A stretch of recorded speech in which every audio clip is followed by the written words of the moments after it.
Ini awalnya bukan produk mereka loh awal. Kalau baca sejarahnya, bahkan Indomie itu dulu awalnya bukan didevelop sama Indofood, mereka beli. Oke, anggaplah ini berlima orang ini adalah satu kesatuan dari perusahaan yang namanya PT Indofood. Kita familiarkan. Nah, Indofood itu core kompetensinya bikin apa sih? Makanan, gitu-gitu kan, snacks kan. Nah, salah satu produk utamanya Indofood, ya itu kan adalah Indomie nih. Oke, anggaplah mereka bikin nih pertamanya. Pegang. Mereka, PT Indofood ini punya satu varian Indomie, angkat. Indomie ini ketika mereka bikin, terus mereka distribusikan, berarti mereka butuh yang namanya toko. Ketika mereka nggak punya toko, mereka kasih ke warung-warung Madura misalkan, terus warung Madura itu besok hari Rabu sampai sebulan ke depan tutup, produknya nggak terdistribusikan. Makanya Indofood melakukan satu strategi untuk mendekatkan diri kepada konsumen yang namanya forward integration. Kenapa forward? Coba Nafis pindah sini. Nafis ini anggaplah dia adalah konsumennya. Dia sebagai konsumen geser ke situ, ini adalah produsen. Mereka nggak punya toko awalnya, kerjaannya bikin Indomie doang. Terus suatu hari mereka kepikiran, oke, kalau kayak gitu kita buka toko sendiri aja deh. Nah, mereka bikin anak perusahaan namanya Indomarko. Jadilah Indomaret. Si CEO-nya Indofood nge-split resources-nya. Udah deh, yang produksi you bertiga aja ya, kamu ngurusin Indomaret yuk gitu. Nah, dia jadi pengelolanya Indomaret. Nice. Ini namanya karena dia mendekat kepada konsumen, ini strateginya namanya forward integration.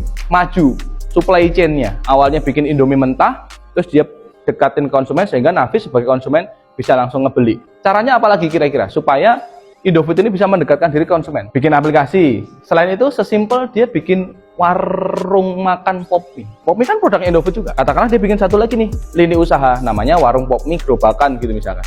Terus dia bikin semua kelurahan di muka bumi ini ada produknya dia, sehingga Nafis lebih gampang untuk mengakses produknya dia yang matang, gitu kan?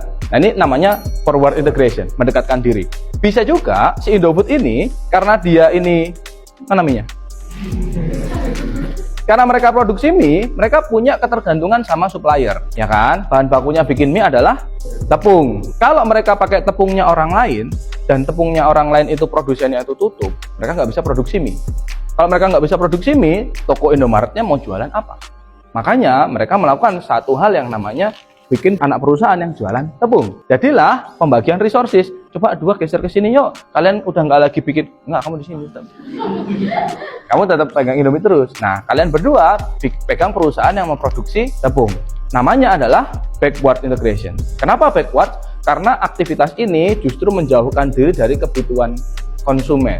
Konsumen kan butuhnya makan mie yang udah matang. Lah kok ini malah bikin tepung, berarti secara value chain, supply chain mereka menjauh. Makanya istilahnya namanya backward integration. Oke? Jadi forward sama backward sudah. Terus di tengah-tengah ternyata mie yang jadi seleraku atau selera kita semua ini datang kompetitor. Mie sedap datang, mie gaga datang, dan lain-lain datang gitu kan. Akhirnya Indomie berpikir gimana caranya supaya kita itu nggak kalah sama kompetitor. Akhirnya yang dilakukan adalah mereka membeli perusahaan-perusahaan lain yang produknya mirip. Seperti ini awalnya bukan produk mereka loh awal. Kalau baca sejarahnya, bahkan Indomie itu dulu awalnya bukan didevelop sama Indofood, mereka beli. Terus dikelola perusahaannya gede. Terus ada Supermi nih, perusahaannya orang tuh. Daripada jadi kompetitor, dibeli aja lah. Namanya apa kalau ngebeli perusahaan? Akuisisi, dibeli sama dia, Supermi. Nah, ini namanya apa? Ngebeli perusahaan kompetitor supaya mereka bisa dapat kontrol penuh terhadap kompetisi. Horizontal integration. Nah ya, vertikal udah ada, horizontal udah ada. Brandnya sengaja dibedain, meskipun duitnya masuk ke mereka juga, sengaja dibedain karena masing-masing punya loyalis sendiri. Masing-masing punya penikmatnya sendiri. Katakanlah sekarang saya sebagai direktur utamanya Indofood berpikir bahwa cuannya kurang deh, jualan tepung, jualan mimian, jualan toko kayak ginian kayaknya cuannya kurang deh. Kan saya punya pabrik nih. Coba kalau saya bikin produk lain. Misalkan saya bikin bumbu-bumbuan. Bumbu-bumbuan ini saya akan kasih kepada orang-orang yang juga suka makan mimian saya. Ini strateginya namanya apa? Nice, product development. Konsumennya udah ada. Saya tawarin hal baru. Ini katakanlah mahasiswa nih, tanggal-tanggal tua makanya kalau nggak ini ya ini kan. Nah terus saya tawarin, daripada kalian kecap yang beli merek lain, saya punya kecap baru loh dari Indofood. Sehingga makan mimian kita ini lebih cocok kalau pakai kecapnya ini. Namanya apa tadi? Product development. Saya nggak lagi puas dengan cuan jualan ginian di Indonesia. Akhirnya saya jual ini ke Dubai, ke Italia, ke Belanda, dan lain-lain. Produknya ini, tapi saya jual di negara-negara tetangga kita. Namanya market development. Market pasar development bangun. Jadi bangun pasar baru dengan produk yang udah ada. Produknya udah lama, tapi Dubai belum ada, kita datang ke Dubai.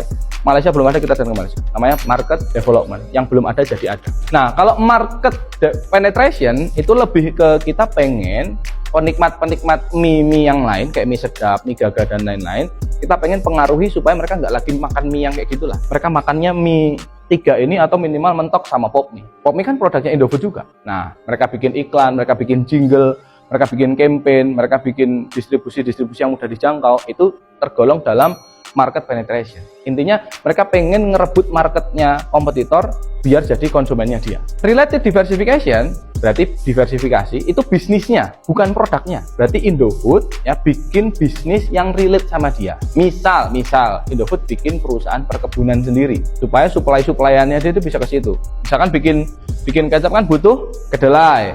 Nah, mereka punya kebun kedelai misalkan katakanlah, atau kebun-kebun yang lain, itu namanya related diversification. Atau mereka, kalau kemarin kita analisa keuangannya, ada perusahaan shipping kapal untuk distribusi ekspor Indomie-nya, mereka punya perusahaan kapal-kapal sendiri, itu namanya related diversification karena untuk distribusi produknya dia. Tapi juga bisa, misalkan saya sebagai CEO, saya pengen bikin bisnis yang resikonya nggak campur sama ginian. Saya tiba-tiba pengen bikin fashion gitu misalkan. Namanya tentunya bukan ada Indo-food-foodnya enggak ya. Saya pengen bikin brand apalah misalkan. Veteran clothing gitu misalkan. Nah, itu unrelated diversification. Karena apa yang kita lakukan di sini nggak ada kaitannya sama bisnis yang baru itu. Atau bahasa lainnya tidak ada sinerginya. Jadi related diversification itu kata kuncinya ada sinerginya. Ada hubungan saling menguntungkan. Kalau unrelated diversification antara apa yang kita lakukan di bisnis A sama di bisnis B itu nggak ada sinerginya, nggak ada kolaborasi positif. Berarti related udah, unrelated udah. Nah, retrenchment adalah misalkan Indofood ini penjualannya berkurang. Saya punya karyawan 5 orang. Nah, ini saya PHK 1 nih, maaf ya. Oh, jangan ya, oke, nggak mau di PHK kamu aja ya. Nggak mau di PHK semua karyawan saya nih. Ya, anggaplah Melody saya PHK ya, terus saya pulangin gitu. Ya, maaf ya Melody. Nah, ini namanya penghematan, retrenchment. Karena saya harus mengurangi biaya saya untuk survive, yang retrenchment. Atau yang kedua adalah divestiture. Divestiture adalah saya ngejual sebagian divisi saya. Kayaknya saya nggak pengen bisnis tepung-tepungan lagi deh. Perusahaannya saya jual ya, sak tepung-tepungnya saya jual. Nah, saya dapat uang, perusahaan ini saya tutup. Itu divestiture. Yang terakhir adalah saya udah nggak punya cara lain selain menjual apa yang saya punya. Pabriknya saya jual, toko-tokonya saya jual, aset-aset saya jual, saya dapat uang. Namanya likuidasi. Selesai.